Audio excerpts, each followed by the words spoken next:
عبد الملك يحدث عن عبد الله بن وهب أن عثمان قال لابن عمر رضي الله عنهما إذا تقضي بين الناس قال ادعوني يا أمير المؤمنين قال فما تكره من ذلك وقد كان أبو بكر قال إني سمعت رسول الله صلى الله عليه وسلم يقول من كان قاضيا فقضى بالعدل فبالحرير خير منه كفافا فما رد بعد ذلك وفي الحديث قصة وفي الباب عن ابي هريره حديث ابن عمر حديث غريب وليس اسناده عند المتصل وعبد الملك الذي رواه المعتبر هذا هو عبد الملك بن ابي جميله وبه قال حدثنا حماد قال حدثنا وكيل اسرائيل عن ابي العلاء عن بلال بن ابي موسى عن انس بن مالك رضي الله عنه قال قال رسول الله صلى الله عليه وسلم من صار قاله الى نفسه ومن نزل عليه ينزل عليه ملك فيسدده وبه قال حدثنا عبد الله بن عبد الرحمن قال حدثنا يحيى بن محمد عن ابن عوان عن ابن عباس عن بلال بن مبارك البزاري عن قصيبة وهو البصري عن انس رضي الله عنه عن النبي صلى الله عليه وسلم قال من ابتغى قال وسعت شبعه الى مسجد ومن اتي عنه انزل الله عليه ملك يسدده هذا حديث حسن غريب وهو اصح من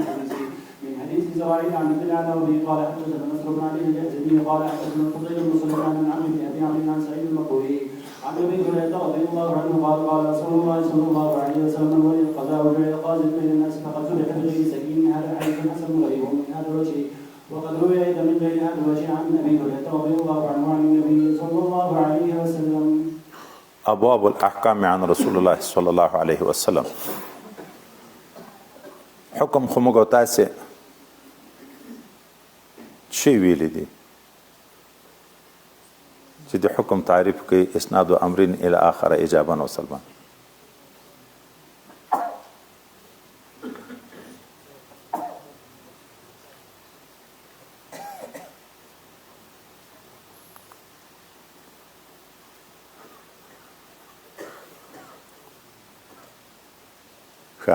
دا خو پاتې حکم اسناد امرین الی اخر اجابا او سلبا. او په شریعت کې په اصطلاح د شریعت کې خطاب الله تعالی المتعلق بافعال العباد اقتضاء وتخيرا. هغه خطاب د رب کریم ده چې متعلق ده د افعال او د عباد سره په اعتبار د تقاضا چې د دنه غوښتنه ده او الته د تخیر ده مجبوری محض نه ده. دلته بیان د آداب او د حکم او د حاکم کېږي دواړه خبرې دي. کله به په بعضې بابو حدیثو کې د حاکم حال ذکر کېږي کله به د حکم آداب ذکر کېږي. نو اول باب کې د قاضي په باب کې خبره ده حضرت عثمان ذی نورین رضی الله تعالی عنه په خپل دور خلافت کې حضرت عبدالله ابن عمر رضی الله تعالی عنه ته پیشنهاد د قضا وکړو د امیر المؤمنین د طرف نه پیشنهاد د قضا د توشده خود مطالبه نه و یغه طرف نه پیشنهاد و دی ورته عذر ویای هغه ورته ولې ته عذر ویای د تا پلار حضرت عمر رضی الله تعالی عنہ قضاوی نه دی کړي نو دی دیغه دومره خبره په جواب کې ورته اول خو وتعافی یعنی عذر چې معاف وکا ولې د تا پلار قضا نه ده کړي نو دی ورته وی حضرت پیغمبر علیه الصلاۃ والسلام وی څوک چې په عدل قضا وکي په عدل لایق په دې ده ان ينقلب منه کفافه چې نه ثواب نه عذاب ادي عدل حاکم ته نه ثواب نه عذاب که نه ثواب شته کې نه عذاب شته کې نو څه کوم دا کار کو. دا اول روایت. دوم روایت کې حضرت پیغمبر علیه الصلاۃ والسلام څوک چې قضا په خپل غواړي په حکم د قضا کې خلافت او امارت عہدی ټولې دي چې په خپل غواړي خپل ځانته الله تعالی سپاری رب کریم نصرت نه کوي معاونت نه کوي او څوک چې دی بل چا په غوښتنه باندې قاضي او امیر مقرر شي رب کریم دغه انسان د حفاظت لپاره ملائکه مقرری یسدده چې په سم لارې برابرۍ الهام د خو فیصلو د خو احکام ورته کی. دا بل روایت کې حضرت پیغمبر علیه الصلاۃ والسلام څوک چې قضا غواړي سوال کوي چې ما قاضي کا او سپارښتنو ته خلک برابري شفعا ته خو واسطه لري د پلان کې سره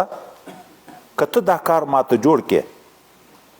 نو هغه سپارل کېږي خپل ځان ته او که څوک مجبور شو په قضا یعنی غوښتنه خود نه وه بلکې مجبور شو په قضا الله ملایکې ورته مقرروي چې د دې دپاره به راهنمایي د حق کوي دوم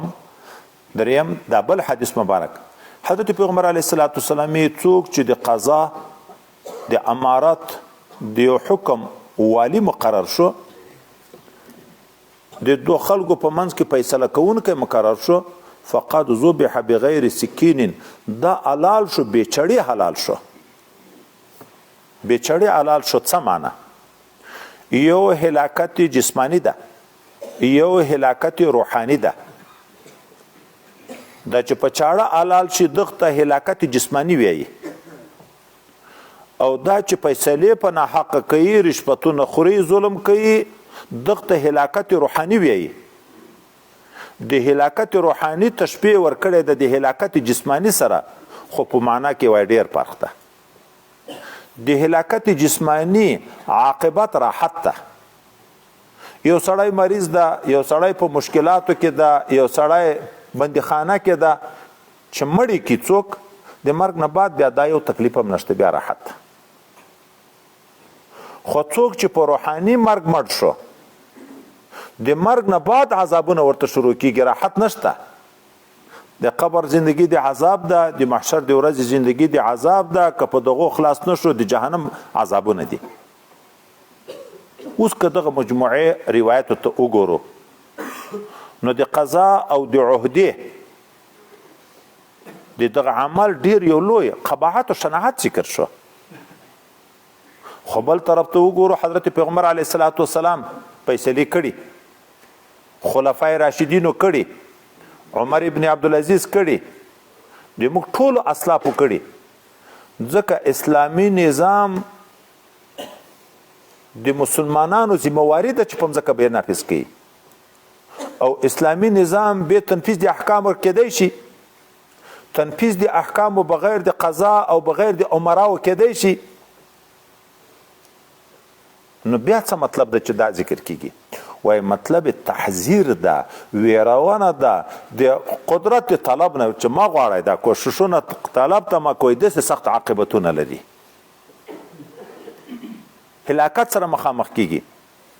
کني څوک چې په عهده کې واقع شي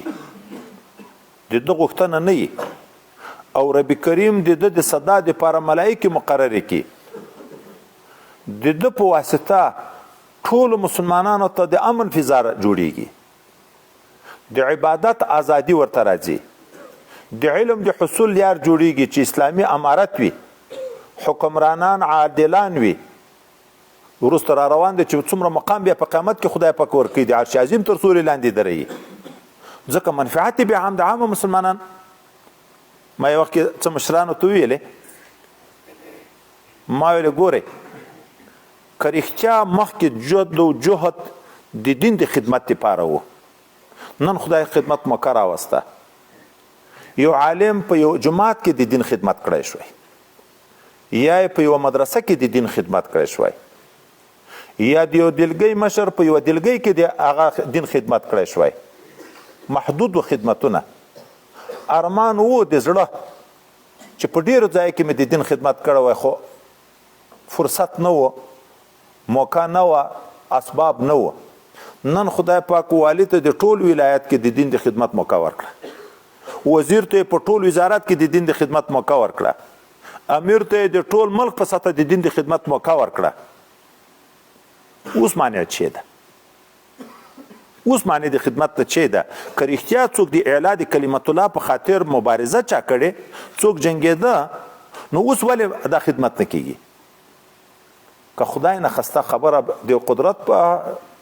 چوکاټ کې شي هدف بیا کرسی شو بیا د ما او د بل څه فرق شو حکومت للدین نه الدین للحکومت سلیمان علیه نبینا علیه الصلاة والسلام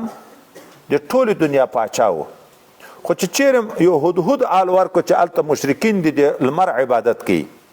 وایي ده د خپل قدرت د دین دپاره استعمالوه دین نه د قدرت دپاره چې اول نارې وایي د دین چې قدرت ته ځان ورسوي دین شاته پرېږدي دستي هغه ځای ته د جهاد ملا وتړله تر څو پورې چې هغه خلک په اسلام باندې خدای پاک د په واسطه باندې مشرف کړه نو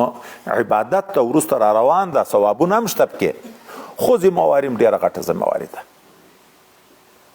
په دغه غټه ذمهواري کې که سړی خطا شو نو بېچړې حلال شو دغه ځای ته خطرناک ده که نه او داسې مرګ ده چې د مرګ نه بعد تکلیفونه دي په جسماني مرګ کې د مرګ نه بعد راحتونه دي خو په روحاني مرګ کې د مرګ نه بعد بیا نو حسابونه او کتابونه دي چې خدای دې اسانه کې ټوله ته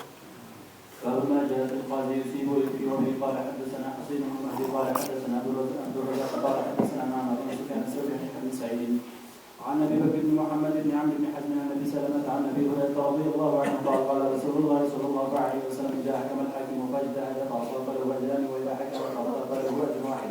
وفي الباب عن عمرو بن عاص وابن عامر حديث ابي هريره حديث حسن غريب من هذا الوجه لا نعرفه من حديث سفيان الثوري عن يحيى بن سعيد الا من حديث عبد الرزاق المعمري عن سفيان الثوري دا چې قاضي قضا کوي کله په فیصله کې حق ته ورسیږي کله خطا شي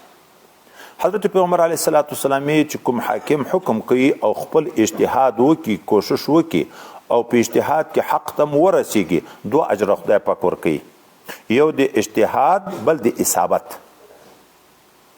او که څوک اجتهاد وکي او کې خطا شي یو ثواب د اجتهاد بیا هم خدای متعال ورکوي خو بیرته خبره شرط کې سخته دا دغه حاکم په باب کې چې اهل د اجتهاد وي چې اهل د اجتهاد وي اجتهاد وکي مجتهد قد یصيب وقد یخطئ او چې به کتاب قاضي موږ سره دوره کې یو طالب قاضي نومېده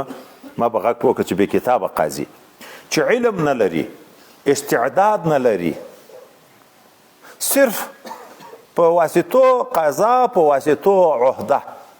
دا خدای خو اصلاح کی یعنی موږ سوال به دغه کوو چې خدای دې دغه امارت کې کمزوري نه راولي زه دا اوس دوره چې تللم یو چا داسې شکایت راته وکړ وایي داسې ملا قاضي شو د پلانکۍ ولسوالي چې د ډېرې کمزورۍ د وجې نه ګړي یې جوړول کلال و اوس قاضي شو بهر تقدیر موږ به احتیاط کو منډې به نه وایي ځکه تاسو لپاره ډېر تاکید کوم چې سند خو ارزیابي کوئ اوس نه چې په کوم پوسټ کې به لګېږم پوسټ ته ځئ خو لرګیو ته به هم غاړه ږدئ ما جاء في القاضي كيف يقضي به قال حدثنا احمد قال حدثنا وكما ثبت عن ابي عون عن حارث بن عمرو بن رجال من اصحاب معاذ رضي الله عنه ومعاذ رضي الله عنه ان رسول الله صلى الله عليه وسلم بعث معاذ بن اليمن فقال كيف تقضي فقال اقضي في كتاب الله فقال فان لم يكن في كتاب الله قال فبسنه رسول الله صلى الله عليه وسلم قال ان لم يكن في سنه رسول الله صلى الله عليه وسلم قال اجتهدوا عليه قال الحمد لله الذي وفق رسول الله لما يحب ويرضى قال حدثنا محمد بن بشير قال حدثنا محمد بن جعفر عبد الرحمن بن مهدي قال حدثنا شعبة عن ابي عن الحارث عن الحارث بن عمرو بن ابي المغيرة بن شعبة عن اناس من اهل الانسان مع رضي الله عنه عن النبي صلى الله عليه وسلم وهذا حديث لا نعرفه الا من هذا الوجه وليس اسناده عن ابن مدسن وابو عمرو الثقفي اسمه محمد بن عبيد الله. حضرت پیغمبر علیه الصلاۃ والسلام حضرت معاذ بن جبل رضی الله تعالی عنہ یمن طرف ته لیږي بیا ورته ته به الته فیصله څنګه کوي هغه ورته اول به فیصله په کتاب الله کو کاغه حکم صریحي په کتاب الله کې نو موجود بیا به څه کوي بیا به په سنت د رسول الله صلی الله علیه وسلم کو که په احادیث کې هغه حکم صریحي نو موجود بیا به څه کوي دورته اجتهاد رائي بیا به نو کوشش کوم اجتهاد قیاس وکم د قیاس د اجتهاد دروازه خلاص شوه حضرت پیغمبر علیه السلام په دغه ډیر خوشاله شو چې د ما د رسول رایه د ما سره موافقه ده حکم داده رسول الله صلی الله علیه وسلم اجتهاد د وخت عدم نزول د وحی کې کړی کنه ده کړی خو چې نس نه موجود الته بزتی به اجتهاد کوي الته به کوشش بیا د چا کوي د اجتهاد کوي دا د قضا د پاره چې کتاب الله کې به مهارت لري په سنتو د رسول الله صلی الله علیه وسلم کې به مهارت لري په اجتهاد کې، خو د نن سبا دور دپاره قضا کې تخصص فی الفقه غواړي، په الحدیثو په کتاب الله کې نه غواړي. ځکه مخکې موږ تاسو ویلي و د قرآن او د حدیثو نه فتوا ورکول موږ ته روا دي. دغه ځای ته مو چې پام وي، اخو د رسول الله دور و، د رسول الله صلی الله علیه وسلم دور و. نن چې موږ ته لیار حکما او مجتهدینو تیاره کړي، دغې وجې نه دا موږ امارت د قاضیانو دپاره چې یو وارې خو خپله کوشش کوي چې عالم مقرر کړي، بیا یې مفتیان ورته مقرر کړي دي.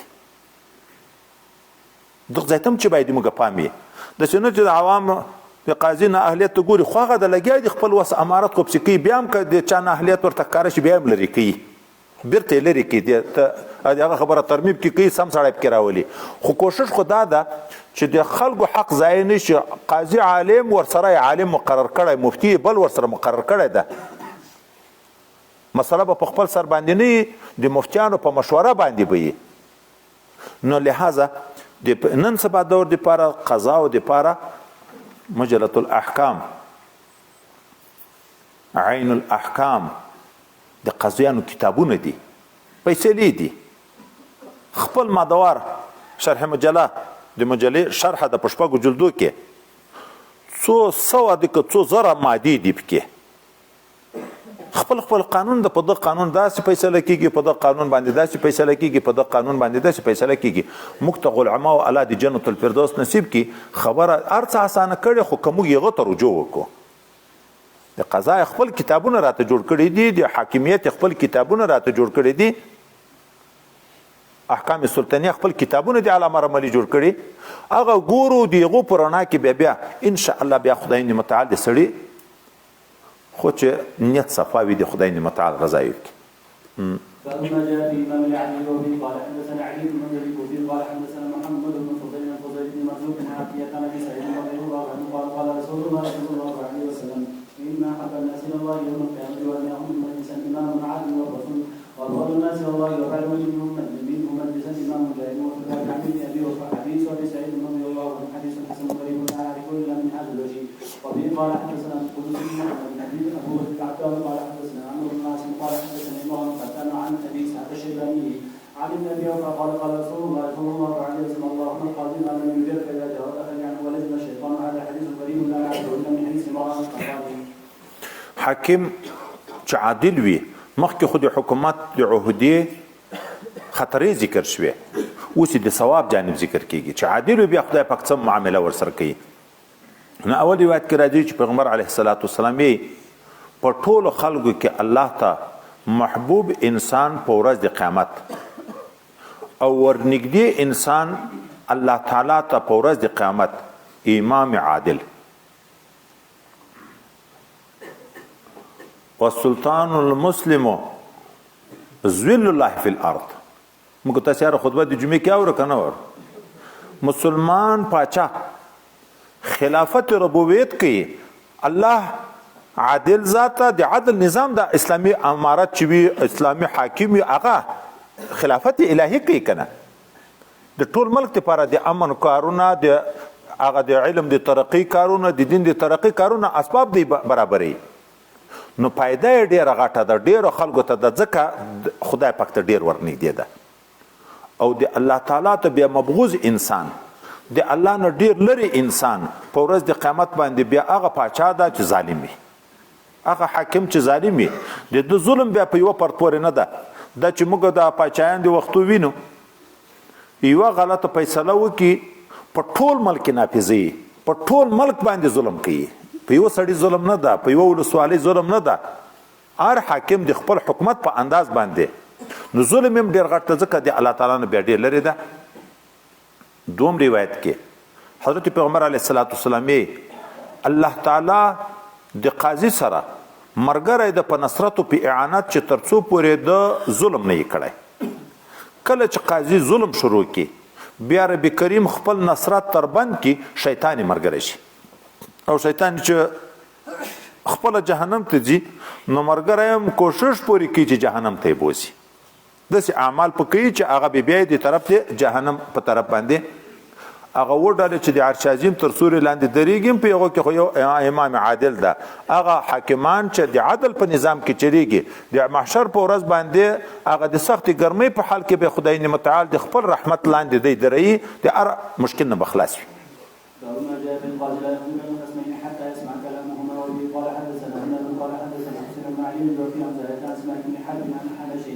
عن علي رضي الله عنه قال قال لي رسول الله صلى الله عليه وسلم اذا تقاضى اليك رجلان فلا تقل الاول حتى تسمع كلام الاخر فسوف تدري كيف تقضي قال علي فما زلت قاضيا بعد هذا حديث حسن. قاضي چې فیصله کوي د دوه خصمینو مخالفینو په منځ کې نو چې د دواړو خبره نه اوریدل ترڅو د فیصله نه کوي. حضرت علي کرم الله وجهه چې ماته پیغمبر علی السلام ویل ک دوه نفر او تا ته فیصله راوړه او یو درته لګیا شو خبره وکړي ترڅو چې هغه دوم خبرې د نه اوریدلې فیصله به نه کوي وای په دغه یو حدیث مې عمل وکړ زه قاضي شم واقضاهم علي ګوره خو باید عبرت شو ولی عجب قانون د رسول الله صلی الله علیه وسلم ته خدای پاک جوامع الکلام ورکړي دي د دعوا وکړه په د باندې چې دا کتاب دی ما ده دلایل ویلې مثلا د چې مدلل خو وغږېدو چې د قاضي سره ته دا ورسېد چې هغه لوی ظالم ده خو یو خو د دې خبره واوري منکر ده مقر ده مدافع ده درې حاله دي کله دعوا وکړه یغه اقرار وکړ چې ما د امانت راکړې و کوت مې اوس دعوا د غلا را باندې کړه هوی ده بیا سزا تشته حاجت مدافع د دفاع کوي سید دا کتاب دی دو خو ما په د باندې هغه روپۍ وي د ماته په ګروي کې یې خیدا غلا کړی مې نه ده تر خو ما د باندې روپۍ دی قرضه د پلانکای شي مې په خرڅ کړی او په قرضه کې په ګروي کې راته یې خی که منکر ده نو بیا به قاضي دته وي چې ته چې مدعی نو شاهدان راوله چې دای شاهدان نه لري پس دغه نه بیا هغه ته قسم ورکول کیږي په طریقه د حکم باندې مسړی پوه شي نو یک طرفه فیصله به سړی نه کوي یک طرفه فیصله قاضي چې ترڅو پورې حاکم چې ترڅو پورې د دواړو طرفو خبرې نه اورېدلې چې فیصله کوي خامخا به فیصله کې غلطي کوي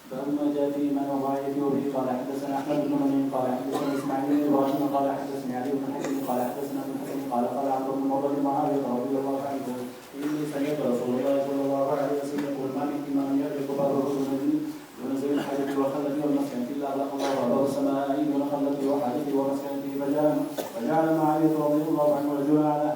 حوائج الناس وفي ظهر ابن عمر حديث عمر حديث عمرو بن عمر حديث غريب وقد روي هذا حديث من غير هذا الوجه وعمرو بن عمر الجهني كان ابا مولى قال حدثنا ابي المهدي قال حدثني ابن حمزه عن يزيد بن ابي مريم ابي مريم عن القاسم مخيمر عن ابي مريم صاحب النبي صلى الله عليه وسلم هذا الحديث بمعناه امام الرعیت بیا یو ذمہواری غاټه او خطرناک ذکر کیږي حضرت پیغمبر علیه السلام کوم پاچا چې خپل دروازه بندي د حاجتمنو خلکو مخته د دغه دوه احتمال دي یو معنا دا ده د قضا د امارت خپل دفترونه د لکنن سبا په کورو کې خدا کار څوک نه کوي خدای دفتر ته نه وروځي د کار ځای ته نه ځي هم د مشکلاتو والا خلک په مشکل کې پاتې دیغه حاجت پوره کیږي د دروازې بندول وای یا دا معنا ده چې دای د کار ځای ته نه ورځي نو د خلک دغه معطل پاتې وي دوم صورت دا ده دفتر ته خطللای ورځ خو تیری بیګا ته بیرته ځي خو الته بیا چوکیداران ولاړ دي دروازه بند ده څوک نو ورپریږي د دینه دفتر ته په دواړو صورتو کې د حاجتمنو خلکو حاجتونه دغه معطل پاتې شو الله تعالی به د حاجتو په مخ کې دروازه د اجابت بند کی موږ ټول مشکلات الله تعالی حل کوي دا چې موږ سوال کوو الله ته زاری کوو الله ته دعا کوو د په نظر د رحمت موږ ته ګوري د موږ مشکلات حل کوي دعا ورته قبلي خو موږ الله ته سوال کوو الله دې موږ دعا قبلي تا ته یو بنده سوال کوي ته به دغه حاجت پوره کوي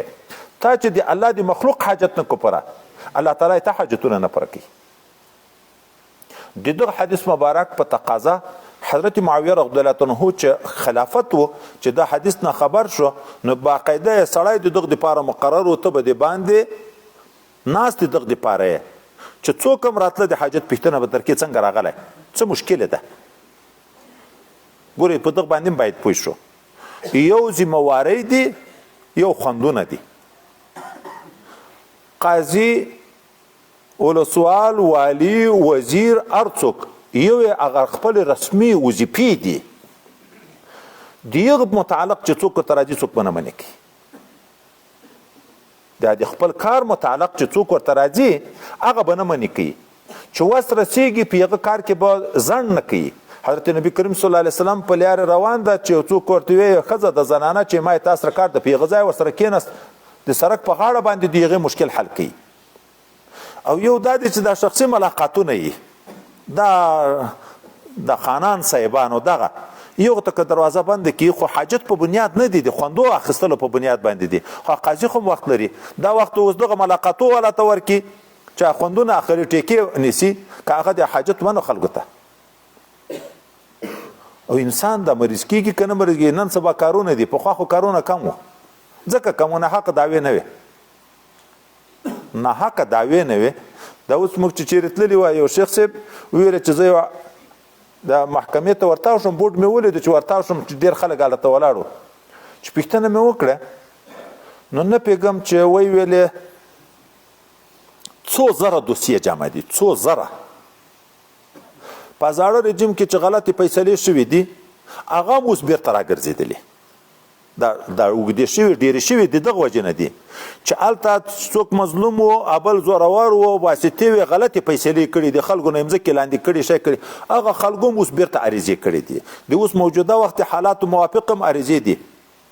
دومره عریضې دي چې موږ تقسیم وکړو په دا سړیو باندې وایي محکمې والا راته ویلې 4 میاشتې بعد یو خو که 6 میاشتې بعد لمبر ورځي ویو عریضې ته نو پخوا خو داسې نه وه ناحقه دعوې خو نه وې ظلمونه خو تعداوې خو ډېر نه وه نو یو مسله به پېښېده په جمعه کې هغه په یوه ورځ فیصله کېده دا چې بل کار نشته بې د دعوو نه بې د لانجو نه نو دغه خلک هم قاضیان هم چې ټوله ورځ لګیا وي د اولیانو وزیران هم چې ټوله ورځ لګیا وي اصحاب به په څو ورځو کې ختمیږي خو بیا هم الحمدلله په دا مشرانو کې بعضې ما ته ویلي دي یقیني خپل تلیفون نمبر یې شایع کړي دي ټول ولایت کې چې د چا هم ضرورت و که شپه یې که ورځې ما ته به تلیفون کوئ حتی د شپې په 11 بجې وایي ورغلی یم یغ ځای ته په 12 بجې ورغلی یم چې مشکل پېښ شوی دی یغ ځای ته داسې ملګري دي چې رسمي ډیفټي مثلا تر 3 بجو د ماسپښین اکثره د ماخوستان 10 بجې کور ته خپل ځای ته ځي خو خلک ناشکره دي دا شکایتونه هم ډېر بې ځایه وي خو به هر تقدیر دی لحاظ د دغه کوي چې حاجتمند خلک دې نه منې کوي که چا په حاجتمندو خبر شو دروازه یې ورته بنده کړه نه وروت یا یې هغه نه راپرېښ خدای پاک به د ده مشکلات پې حل نه کړي د ده دعاوې به نه قبلېږي حاجتونه به ټول پاتې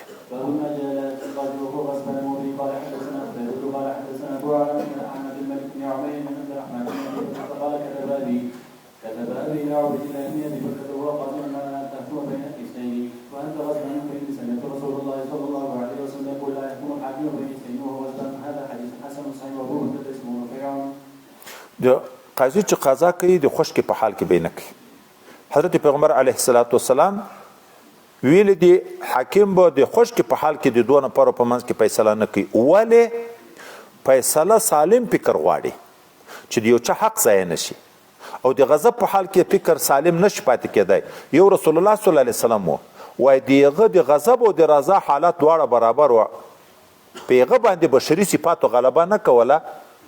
عادل و په دواړو سره توکي خو نور خلک او د دغه نورو شیانو ته مو اشاره ده که ډېره خوښ کوه په داسې وخت کې دې هم فیصلې نه کوي که ډېر وږی ده ډېر تږی ده ډېر بې خوبه ده ډېر ستړی ده هر شی وایي چې د سوچ او د فکر دپاره هغه مختل وي فکر سالم نه پاتې کېږي په داسې وخت کې د مسلمانانو فیصلې نه کوي ځکه حقوق ضایع کېږي او دا خو یو فیصله ده کله بیا ټول عمر په ظلم کې واقع یو دسخط یې چې وکړه چې ما درته ویله چې کلنګ چې یو دسخط یې وکړه ټول عمر د خلکو کار خرابېږي نو داسې شی چې وایي شاغل وي د حضور خرابېدن دپاره هغه وخت کې د فیصلې نه کوي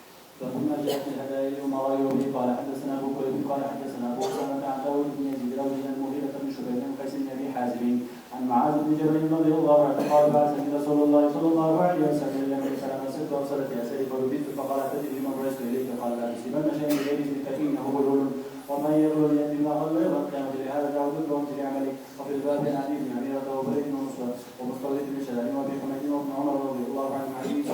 حديث معاذ حديث حسن غريب عن عليك الا من هذا الوجه بحديث ابي اسامه عن داود النبي. حضرت پیغمبر علیه السلام حضرت معاذ رضی الله عنه د یمن لوري ته لیږي روان شو څه سفر یې موکړ بیرته د شانه سړی پسې ورولېږه چې ویې ورې بیرته راوغواړه چې بیرته ورته راغی حضرت معاذ رضی الله عنه پیغمبر علیه السلام ورته ویلې ته په دغه پوه یې چې ما چېرته بیرته راوغوښتې دغه دپاره مې راوغوښتې ګوره چې خیانت درته ونه شي د ما د اجازې نه بغیر د بیت المال نه به شی نه در اخلی د هدیو په نامه به د خلکو نه چې نه قبله ځکه دا غلول ده او چا هم چې غلول وکړو په ورځ د قیامت به هغه په اوږه باندې راځي به خو هغه بل حدیث لحاظ به وایي ورسره کوو چې بله ورځ موږ تاسو بخاري شریف کې وویلې چې ولې د خپل پلار و مور په کور کې نه کېناستو چې چا دا تحفې ورکولې که نه یغځه کې یو خبرې ته اشاره ده که کومې تحفې د امارت نه مخکې چا درکولې هغه تحفې اوس هم قبلوی شي خو که مخکې چا هغه تحفې نه درکولی نن چې امیر مقرر شوي د امارت په صورت کې درکې ده خیانت ته ځکه دا نن سبا هدیې نه دي رشوتونه دي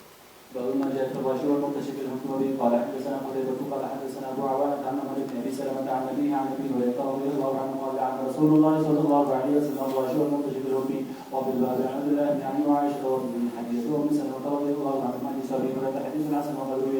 وقد روي هذا الحديث عن النبي صلى الله عليه وسلم عبد الرحمن عن عبد الله بن عمرو وروي عن ابي سلمه عن ابي سلمه عن النبي رضي الله عنه عن النبي صلى الله عليه وسلم ولا يصح سمعت عبد الله بن عبد الرحمن يقول حديث ابي سلمه عن عبد الله بن عمرو عن النبي صلى الله عليه وسلم عن شيء في هذا الباب وصححه وبه قال حدثنا موسى محمد بن مسلم قال حدثنا ابو عامر الذي قال حدثنا ابن ابي زيد بن خالد حديث ابن عبد الرحمن بن ابي سلمه عن عبد الله بن عمرو رضي الله عنهما قال عن رسول الله صلى الله عليه وسلم الراشد والمنتشر هذا حديث حسن صحيح.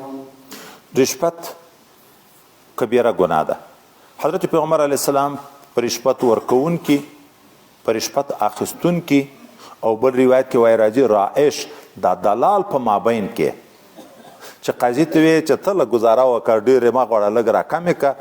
او دغه بل سړي ته وایي چې هغه کمې ورکوي چې ته لږ ور ډېرې که دواړه سره جوړوي په دغه درې سره د خدای لعنت. خو د رشوت په معنا چې پوه شو رشوت څه شي ته وایي وای رشوت ورکول د دنیا یو حاکم ته چې په باطل کې معاون شي دغه ته رشوت ویل کېږي او که څوک دنیا ورکوي حاکم ته خپل ځان د ظلم نه خلاصوي خپل مال خلاصوي ته بیا رشوت نه وي ده ته ورکول روا دي خو هغه ته اخیستل ناروا دي. حضرت عبدالله ابن مسعود رضی الله تعالی عنه یو ځای کې مال ونیول شو 2 دیناره یې ورکړه ځان یې په خلاص کړو. دا د سرکو په غاړه دا پولیس په د اکثرو ملکو کې شخصي کارو باندې کار لري خلک ځوروي په مال پورې ځوروي مجبور دي کې روپۍ ته ته به یې ورکړې د خپل روپۍ مال خلاصولو دپاره د بل چا حق نه په ځای کوې تا ته ورکړه روا ده د ځان په اخیستل بیا لعنت نه ده په دغه راشي باندې خو ده ته اخیستل چې د ناروا دي. دلته یوه خبره بله موږ دا خو چې ورکړه د مال د دغه دپاره ده چې په باطله کې معاون شي رشوت ورته ویل کېږي. یو بله خبره ده یو چاته وایي چې دغه امیر صاحب سره خو معاش نخت نشته که ته د ما یو لیار جوړه کې نور د ده نه مطالبه نه وي چې د ما فیصلې ته راته وکړه خو صرف د هغه دپاره چې ما یو لیار جوړه کې دا د کاروبار یو ټیکه نیسمه مثلا یو کار کوم ته ما یو لیار جوړه کې هغه ورته وایي چې دومره روپۍ به راکوې دا روپۍ اخیستل او روپۍ ورکول روا دي که نه وایي که داسې چې دغه سړی ورځ مزدوري کې نن ته د ما کار وکړه دومره روپۍ به درکړم اجاره یې کې بیا ورکړه روا ده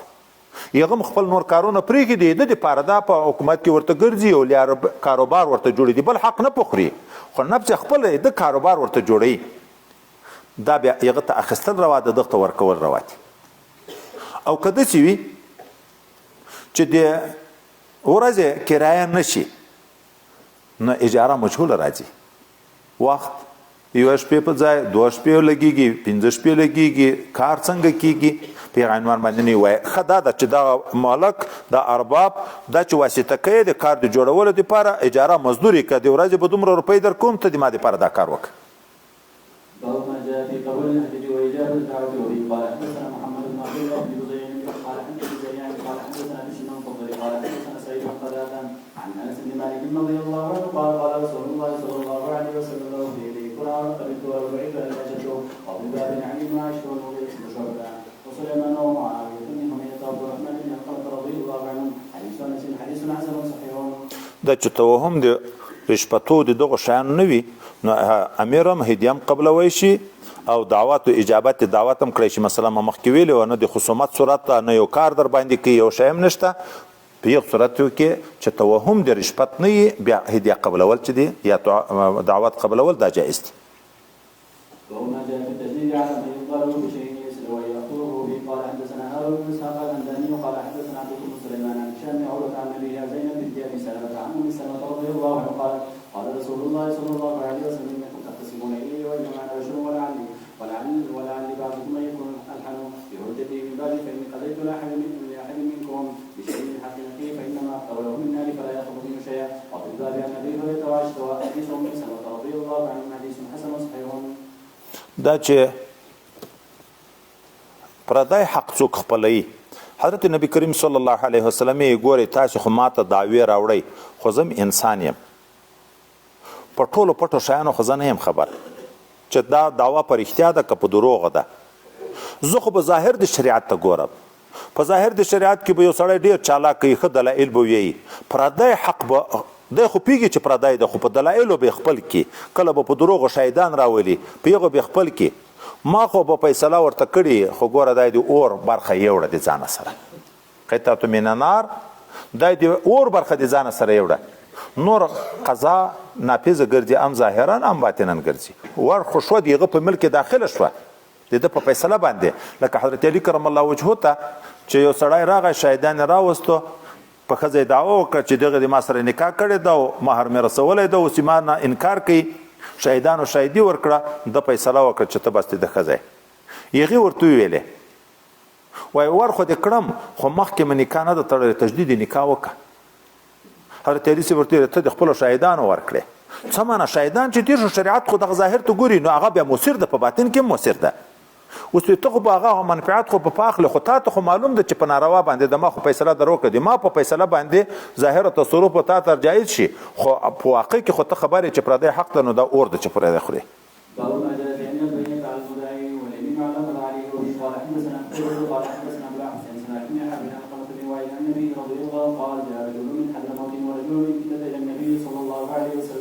فقال الحزبي يا رسول الله صلى الله عليه وسلم ان هذا غلبني على هذه فقال كيديه هي عبدي وفي يدي ليس له بها حق فقال النبي صلى الله عليه وسلم للحزبي الك بينته قال لا فقال فلك يمينه قال يا رسول الله ان رجل فاجر ان رجل فاجر لا يبايع على ما حلف عليه وليس يتوضا من شيء قال ليس له منه الا ذلك قال فانطلق رجل يحلف فقال رسول الله صلى الله عليه وسلم لما اكبر لئن حلف على مال ياكله جرما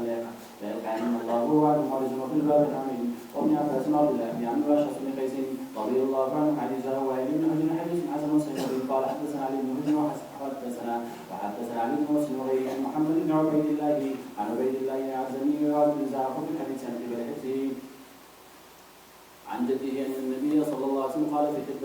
في خطبته البينة على المدعي واليمين على المدعى عليه هذا حديث في اسناده مقال ومحمد بن عبيد الله العزمي زعف في الحديث من كتب الحفظ زعفه ابن المبارك وبه قال حدثنا محمد بن سعيد بن عسكري البغدادي قال حدثنا محمد بن يوسف قال حدثنا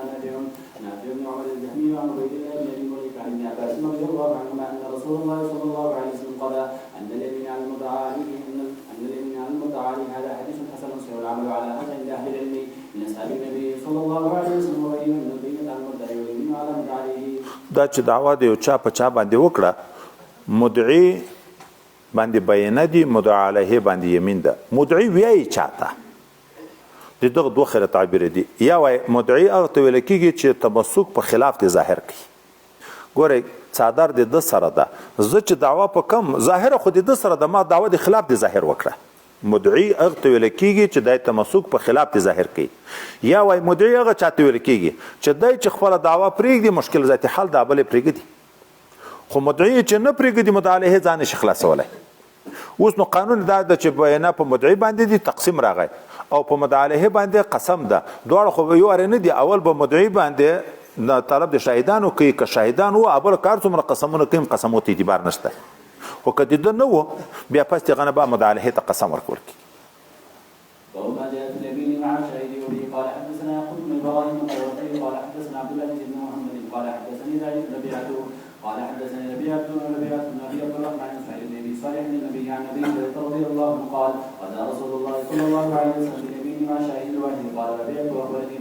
واخبرني ابن سعد بن عباده قال وجدنا في كتاب سعد ان النبي صلى الله عليه وسلم قضى باليمين مع شاهد وفي الباب الحليم وجابر بن عباس ومسعود رضي الله عنهم حديث ابي هريره رضي الله عنه عن ان النبي صلى الله عليه وسلم قضى باليمين مع شاهد حديث حسن غريب وبه قال حدثنا محمد بن بشار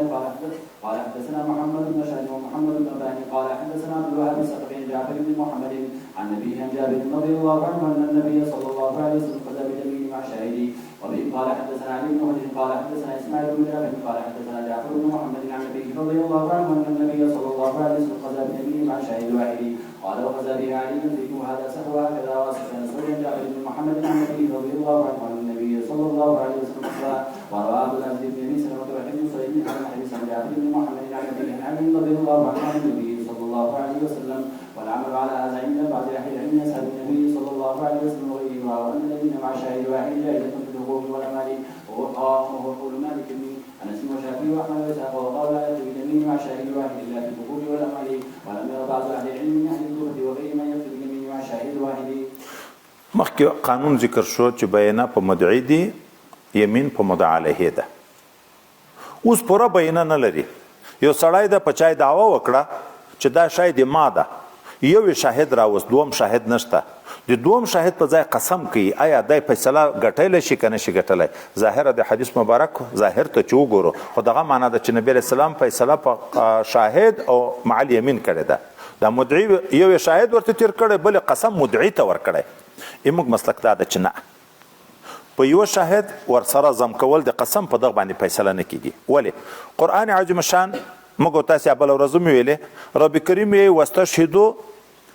شاهدین ذوی عدل منکم او که نه وو فرجل وامرأتان دا ښځو ته قضا ته دفتر ته بولو ته ولې ضرورت پیدا کیږي چې قسم کی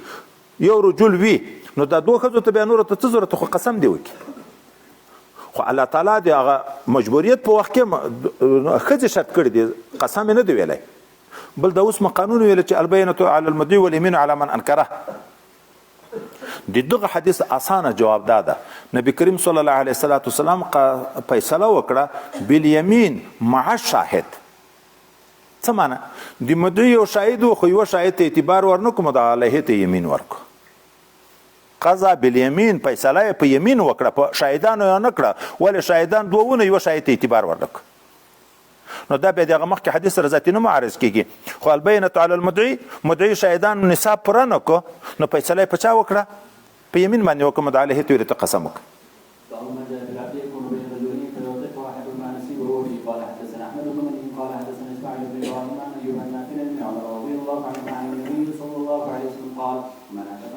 وقال شقيسا وقال شد له في عهده فكان له من المال غيره وسماه بالشرك عليه فهو فيكم والا فقد اتق منهما قال ايوب وربما قال في هذا الحديث يعني فقد اتق منهما اتق حديث عمر رضي الله عنه حديث حسن صحيح وقد رواه سالم عن النبي رضي الله عنه عن النبي صلى الله عليه وسلم وبه قال حدثنا بذلك الحسن بن علي الخلال قال حدثنا عبد الرزاق قال حدثنا معمر الزهري عن سعيد بن النبي رضي الله عنه عن النبي صلى الله عليه وسلم قال من اتق نسيبا له في عبد فكان له من مال ما يدعو ثمنه فواتيكم من مال هذا حديث حسن هذا حديث صحيح وبه قال حدثنا علي بن خشب قال حدثنا عيسى بن يونس عن سعيد بن ابي عروه عن قتاده عن انس بن انس عن بشير بن نهيك عن ابي هريره رضي الله عنه قال قال رسول الله صلى الله عليه وسلم من اعتق نسيبا او قال شيئا في مملوك فخلصه بماله ان كان له مال وان لم يكن له مال قرب قيمه ان يصوم استصحاب نسيب الذي لم يتق غير مشروط عليه وفي باب عبد الله بن عمر رضي الله عنهما وبه قال حدثنا محمد بن بشار قال حدثني ابن سعيد عن سعيد بن ابي عروه انه وقال شقيقا هذا حديث حسن صحيح كذا واثار من يزيد عن قتاده مثل روايه سعيد بن ابي عروه وشرط هذا الحديث عن قتاده ولم يذكر فيها ابن سعيد واختلف اهل العلم في سعيد فقال بعض اهل العلم سعيد في هذا وهو قول سفيان الثوري واهل الكفور يقول سعيد وقال بعض الحديث من ذلك العبد من الرجل فاعتق عبدما نسيبه وكيف كان فان كان له مال فلما نسيب اخيه فلا من ماله وان لم يكن له مال عدد من العبد ما تولى الاستغفار وقالوا ابن عمر رضي الله عنه وهذا قول أهل المدينة وبه يقول مالك بن أنس وشافعي وأحمد وإسحاق. یو غلام د دوه نفرو په مابین کې شریک ده. دا یو سړی چې خپله برخه آزاده کړه، اوس آیا ټول غلام آزادیږي که دغه برخه آزادیږي؟ دا نور ائمه د موږ صاحبین ورسره هغه دا وی چې ټول غلام آزادیږي، ځکه اعتاق دی وی ازاله د ریق ده. ریق اولا اثباتا تجزی نه قبلی، که کافر دی وینو نو داسې نه کېږي چې نیم غلام کې نیم آزاد وي. د اولا رقیت کامل راځي، نو ازاله د رقیت هم کامل راځي، دا تجزی نه قبلی. امام سی وی چې نه، اعتاق ازاله د ملک ده، ازاله د ریق نه، ازاله د ملک ده. ملک ثبوتا تقسیم قبلی د اولا نه په دوه نفرو ګډ غلام اخلی، په دریو ګډ اخلی، خو یو حصه دی ده پکې چې ثبوت ملک تا ته اولا نه تقسیم کې راتلی شي، په ازاله کې هم تقسیم راتلی شي. پایده د اختلاف دا ده چې یو چې د خپله برخه آزاده کړه، دا د نور ائمه په مسلک که دا معتق مالدار و نو هغه بل به د ده نه روپۍ وغواړي چې ما حصه خو هم ته آزاده کړه، نو ما برخه روپۍ راکړه. که داسې و چې هغه مالدار نه و چې خلاصي کړي، بیا به د دغه غلام نه استسعا طلب وکړي چې ته اوس دا د ما حصه 1500 روپۍ ارزېدو، 500 خو د ما وې د تا په ذمه پورې، نو ما ته د 500 روپۍ مزدوري وکړه، هغه راپوره کړه، بیا پس هغه نه ځه. د امام صاحب په رایه درې شی دي. دغه دوم شریک اختیار لري خپله برخه دایم سي ازادوي، نو خو معلومیږي د برخه نه ده آزاده شوې، اعتاق کوي دایم ثواب ګټي، او که دی په هغه باندې رجوع به زمان کوي، او که دی استسعا کوي. درې صورتو کې امام صاحب په مسلک باندې تخیر ده، بیرته رجوع کوي به زمان په هغه بل شریک باندې، او که استسعا کوي د غلام نه، او که اعتاق کوي چې هغه خپله برخه مځکه چې ازاله د ریق نه ده، ازاله د ملک ده، د هغه خپله ملک حصه یې زایله شوې ده، ته به د هغه خپله پاتې حصه تم کړی شي، ثواب د اعتاق تم ګټی شي.